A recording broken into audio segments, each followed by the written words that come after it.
You're listening to Act to Impact with Brandi DeVries.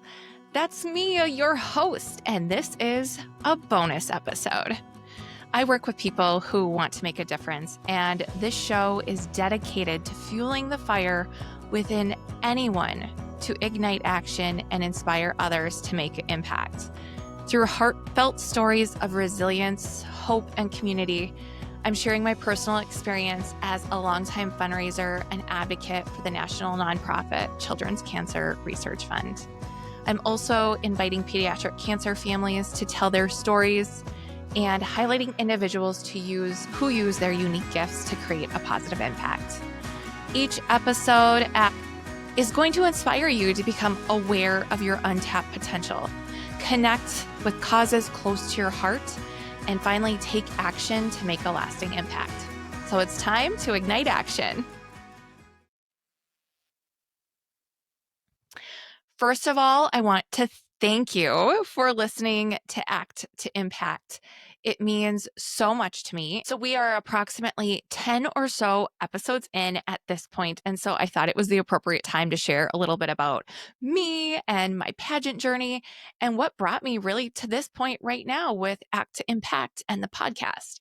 It's a place where I decided I wanted to lean in and to develop Act to Impact, and bring more people in and share what's worked with me over the years with other people. Because if it's worked for me for countless years with different organizations that I have been a volunteer with or been involved with, it's going to be able to help you too. And I want to lean into sharing and developing that Act to Impact podcast, and then also the step formula ACT that we'll talk about later. So a lot of people are really surprised to learn that I actually grew up on a farm outside of a small town in northern North Dakota. Like, I joke around that I'm practically Canadian because I grew up 15 miles from the Saskatchewan border, so very far up north. It was a small farming community. I had 32 kids in my graduating class, and our town was around 800 people. And so I wanted to start with that because I feel like that really lays the foundation for who I am and where I come from. So I wanted to start by telling you a story about the girl that I was. I was a very shy and very scared, nervous girl. I practically did everything I could possibly do not to be seen. I didn't want people to see me. I would get so nervous in groups in front of people that if I had a solo, which I desperately wanted a solo for the Northwestern Music Festival, that only 3 people got every year in our class. And one year, I think I was in the 2nd grade or 4th grade, I got it.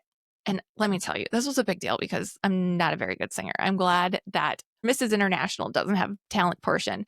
I definitely wouldn't sing. I'm very talented in other areas, but singing is not one of them. So I was very determined to do well at things and succeed. But because I was so scared, it didn't happen that often. So when I got this solo, I was so nervous that I couldn't remember the words to the songs. They had to clear the room so that I could get through and sing in front of the judges. It happened again when I was doing piano solos. I would get so nervous, I would just forget my piano solo, which I knew very well. I had this desire to succeed so bad. And I remember a time, it was at church. It was for our Christmas play, and our church always had these, for a number of years, these elaborate Christmas plays. And I wanted a role in that play. I just hoped and prayed that I would get that role. But the people that were selecting people for the roles, they must have known that I was somebody who was going to get a little nervous and maybe wasn't going to be able to perform my lines when it came down to it. So I was probably one of the only kids that didn't get a role in that play, and I sang instead as a group in the choir. So I say all these things because I really had a hard time in school with wanting to succeed and being accepted. I had big glasses, like big, huge glasses that probably took up like half my face. And also I had perm bangs, just the bangs. And I was made fun of on the school bus. I hated riding the school bus actually. We lived out in the country, and so I had to ride the bus into school every day. And there were kids on the bus that would throw rocks at me. They were so mean. And I feel like I had a lot of trauma from that. But I I wanted to be liked and accepted so much, but it had caused a lot of insecurities for me. But it also left me feeling like I had something to prove. I wanted to prove that I wasn't just the little girl in the glasses with the permed hair. I remember not feeling cute. And man, I wanted to feel cute. And I think that may have been something that catapulted me into pageants. Pageants, in my mind at the time, were all about beauty. And if I was going to win a beauty pageant, that proved that I was beautiful. I could show all those kids who made fun of me, I was beautiful. You're wrong. You shouldn't have made fun of me. Look at me now. And eventually that did happen. I did win a beauty pageant, but it took me some time. So we'll get to that piece later. But back to the farm. Growing up at a farm, small town, I was made fun of. Just a quick recap. But I really was the worst farm girl ever. I mowed the lawn. I made sandwiches. I took the sandwiches out to the field. I drove our hired men around if we had one or two at the time. I gave my dad rides, but my dad really didn't let me do much else than that. Like I've never even actually driven a tractor on my own, and now they drive their own. So I probably lost my chance. I did drive a truck and help my grandpa haul bales one time, but so that is about as farm girl as it got for me. But I really wouldn't trade growing up on a farm for anything. It really built the work ethic that I have today by watching my parents on the farm. And I just felt like it instilled a lot of values in me that I have today as far as responsibility and work ethic and taking care of things and being kind and compassionate to people. All the work that I have done with organizations over the years really probably stemmed from me being involved in my community and growing up on a farm and knowing the importance of being able to give back in those ways to the communities that you're part of if you have at the time. And really, also, if you're from a small town, you know this isn't going to be new to you, but you know that you have to be involved in pretty much everything when you come from a small town.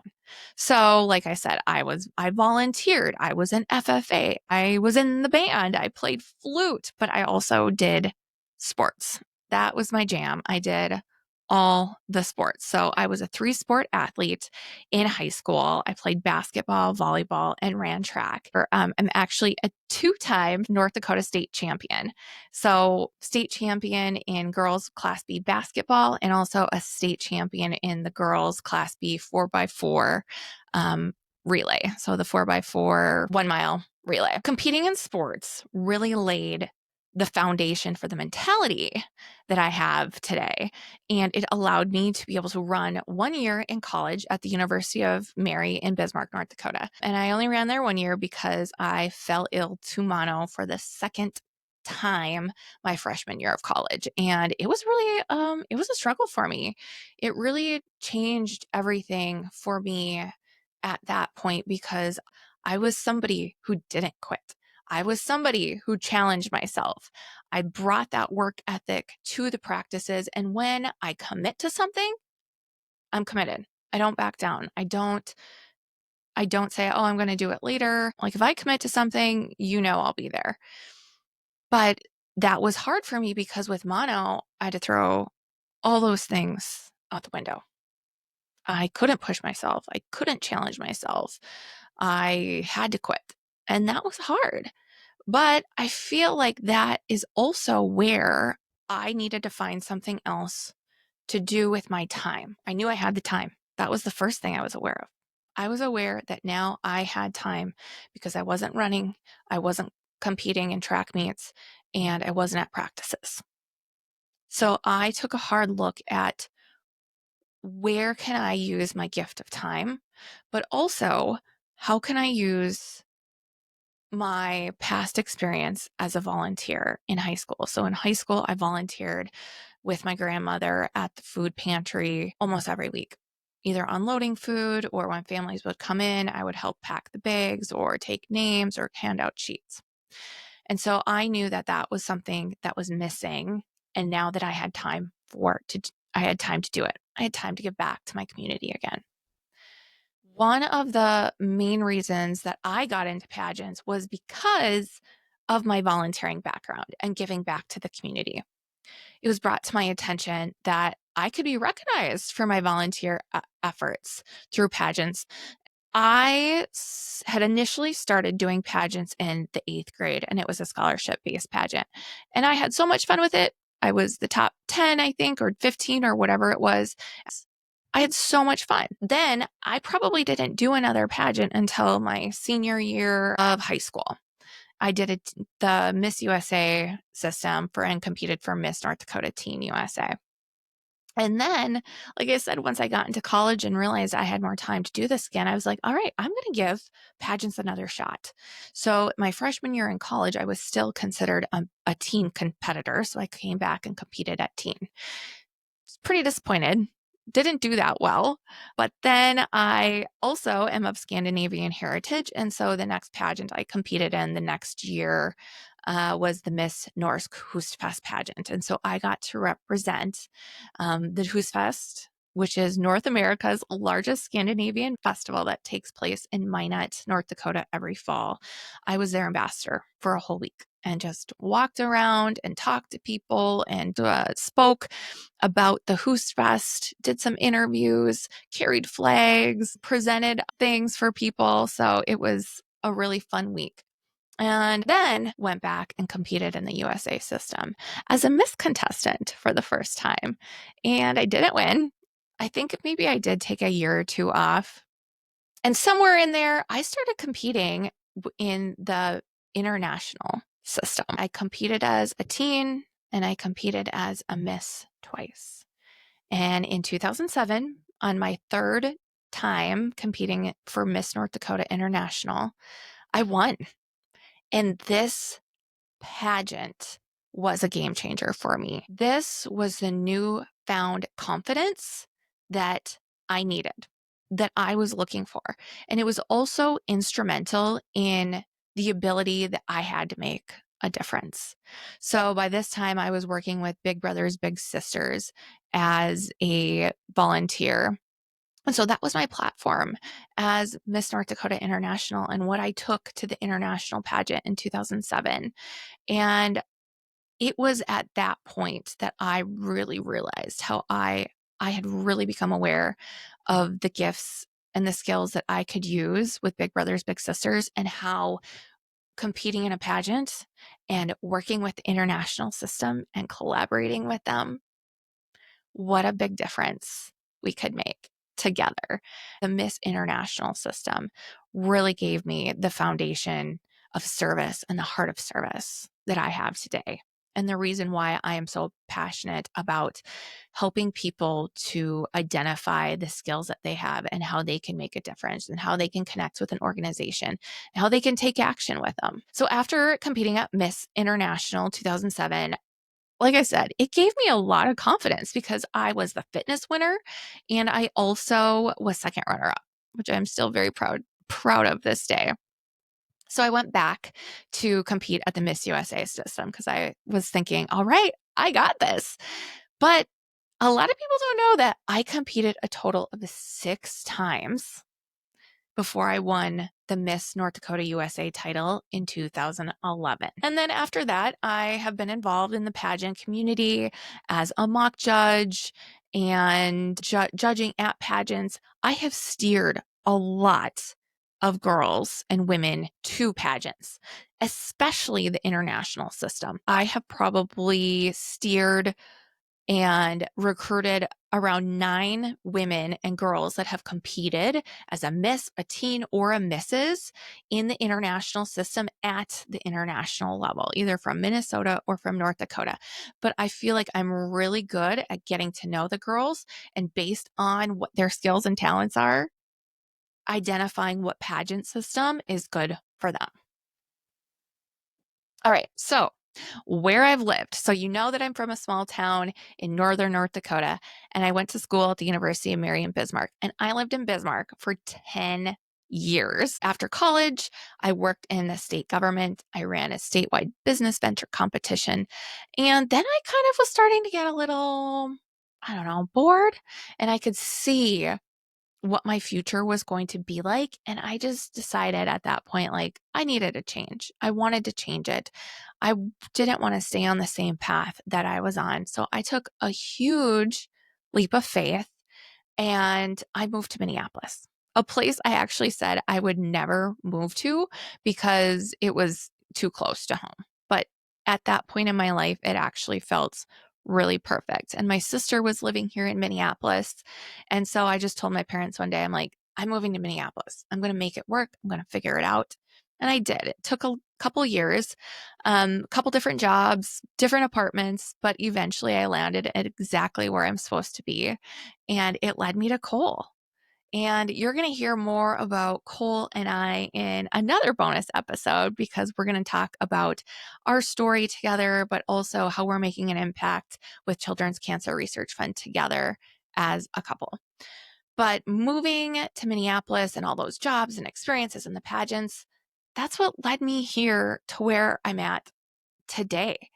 And when I moved to Minneapolis, I was really having a hard time navigating and finding new friends and figuring out how I fit in, then how I was going to be able to make a difference and make an impact in with organizations in the Twin Cities. Because I felt in Bismarck, I had name recognition. Someone once told me, like, Brandi, you're a big fish in a little pond, and now you're going to be a little fish in a big pond when you move to Minneapolis. And I was like, I'm okay with that. I'm really good at building connections with people. I'm going to make a name for myself in the Twin Cities. I knew that I wanted to find an organization to give back to because, like I said, I'd been volunteering with Big Brothers Big Sisters in Bismarck for a number of years. But I just didn't feel that same connection with Big Brothers Big Sisters here in the Twin Cities as I did in Bismarck. And I didn't want to force something. It just didn't feel like the right fit. So I knew that in order to be able to find an organization that I wanted to give my time to, it needed to be a really great fit. So shortly after Cole and I were married, we attended an event called Date for Life that we were supporting a friend at. And Children's Cancer Research Fund, the national nonprofit based here in Minneapolis, was the beneficiary of that event. And I started talking with a Children's Cancer Research Fund staff member that night.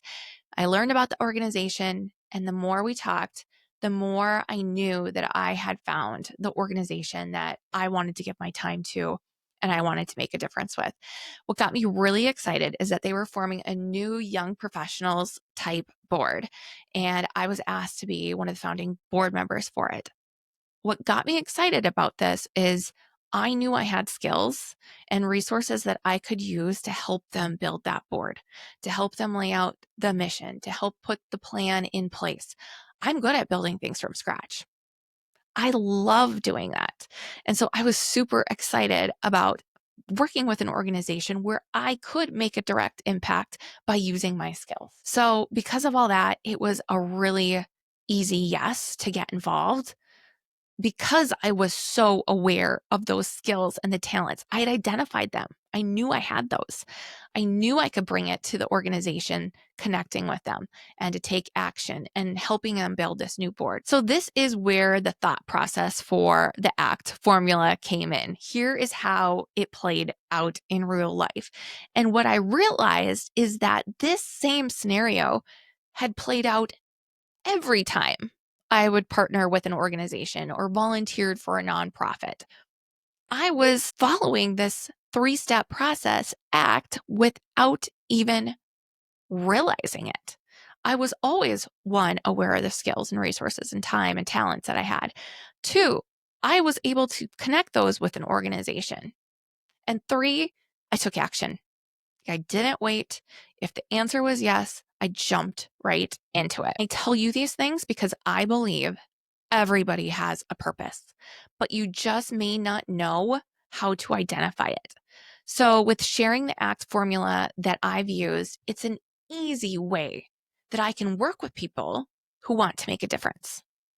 And I'm able now to share that as Mrs. Minnesota International 2025 and potentially as Mrs. International, which would be the icing on the cake. I also know that now that with sharing ACT to Impact and the 3-step formula ACT, I could use my experience as a longtime fundraiser and advocate for Children's Cancer Research Fund to be an example of ACT Impact and the ACT formula in action. However, this ACT Impact podcast, this was not something I saw myself doing.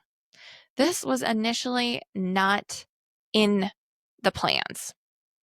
ACT to Impact was a topic that I wrote on a piece of paper. It was a speaking topic. I decided I want to talk about how people can take action to make an impact. But from there, it just kind of stayed there until I started building out my formal platform for Mrs. International. Initially, with Mrs. International, I wanted my platform to be with Children's Cancer Research Fund and how you make a difference with them. But the more I thought about it, the more I wanted to be more inclusive and use these 3 steps that I had used all these years to identify good fits for people. Because while I fully believe that Children's Cancer Research Fund is the best nonprofit that you can support, somebody else might not think that. And so let me help you determine what that best organization is for you. So it's just funny though, how like sitting there on a piece of paper, ACT to Impact, just staring at me, how it took me a while to fully understand what was right in front of me and how I could use this idea to work with people to make a difference. So if you feel stuck, if you are fearful of what your first step is to take action to make an impact, please know that I'm here for you. I can help you use that fear as fuel to identify and help you become aware of those unique gifts and skills that you're not tapping into. We can talk about how we connect with an organization that's important to you or a cause that's close to you. And then lastly, we'll go through steps on how we can take action. You can take action to use those gifts and skills with that organization that we've identified. So if this sounds like something that you're interested in, book 15 minutes with me. Let's book a conversation. It's free. The link will be in the show notes for how you can get on my calendar, and we can talk through the 3-step formula ACT in a short period of time. And then we can come up with a roadmap on where we're going to go from there. So let's take the first step together. Bring me on this journey with you. Let's get you aware of the skills and talents that you have that you could be tapping into. So that is bits and pieces of my story and how I arrived at the place that I am at today. And to give you a little peek behind the curtain of what makes me, me, and why ACT Impact is so important to me and what the motivation and the drive is behind that. So I know I'm just getting started, and the best is yet to come. Thank you for hanging out with me today on this bonus episode. If you want me to help you make a difference with ACT, my 3-step formula, please reach out. I'm available to speak to groups of any size, and you just have to be willing to take action to make an impact. So now go out and ignite that fire that I know you have within you.